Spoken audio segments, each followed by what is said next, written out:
Hi, my name is Rebecca Bradley, and I'm from Colorado Christian University.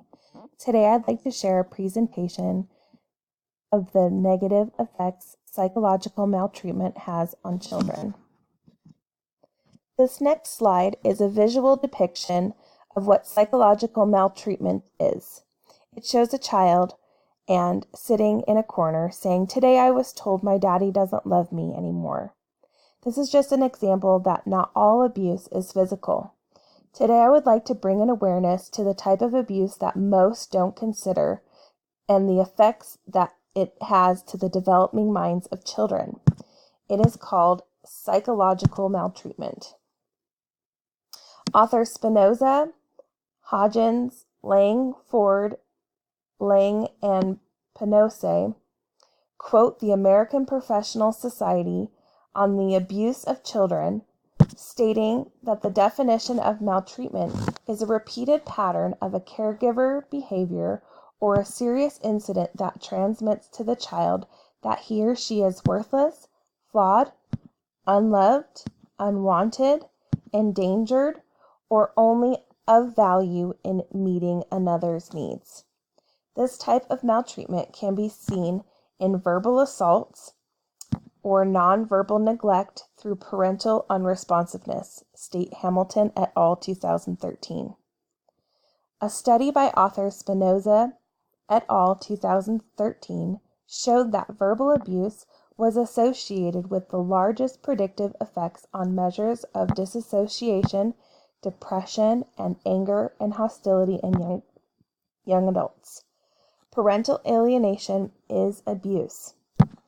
This picture shown here states it is easier to build up a child than to repair an adult. Your words and actions have power in your child's life. Use them wisely.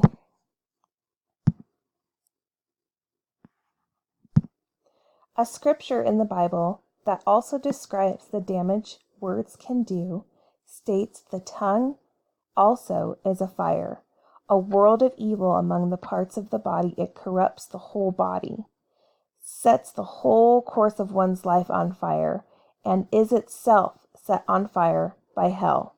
This is found in James 3:6, New International Version.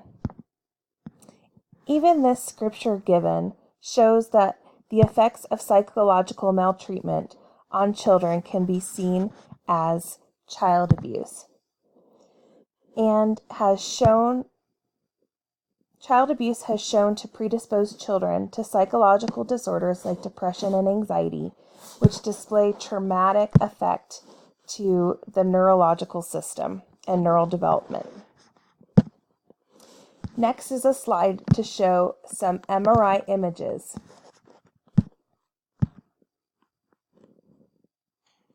This is a difference between a normal brain and a brain that is depressed. The differences are shown to be damaging to the brain.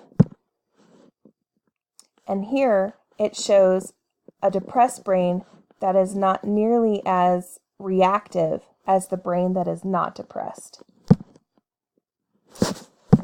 Bringing awareness to psychological maltreatment also helps to bring an awareness to depression. Some of the feelings of depression given by Myers and DeWalt 2017 are stated to be hopelessness, sadness, worthlessness, inferiority, pain, and inadequacy. These pictures shown here are just a visual to how maybe depression feels.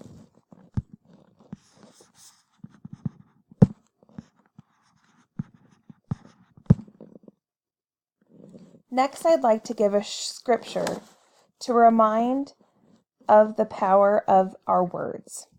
This scripture states, "A gentle answer turns away wrath, but a harsh word stirs up anger."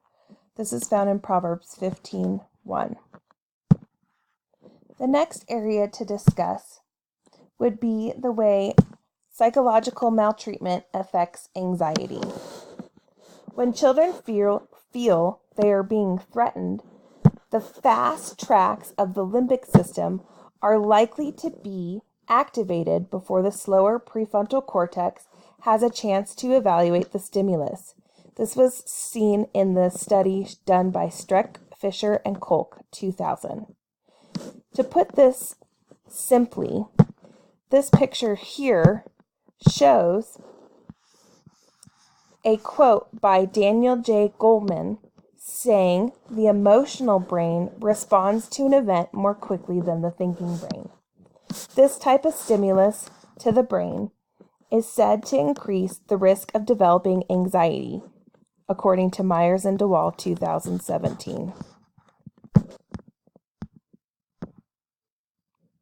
One of the main components of the psychological disorder of anxiety is based with fear. Anxious thoughts have been described as worry, inability, weakness, insecurity, feeling alone, lost, and confused. These are just some of the feelings that one feels having anxiety. When there is a constant atmosphere of power and control for children, then this flight or fight mode is activated, and there are neurological effects that can be permanent and develop later to become some form of anxiety. Myers and DeWall. A healthy environment for children is an important component to lower risk of getting either depression or anxiety.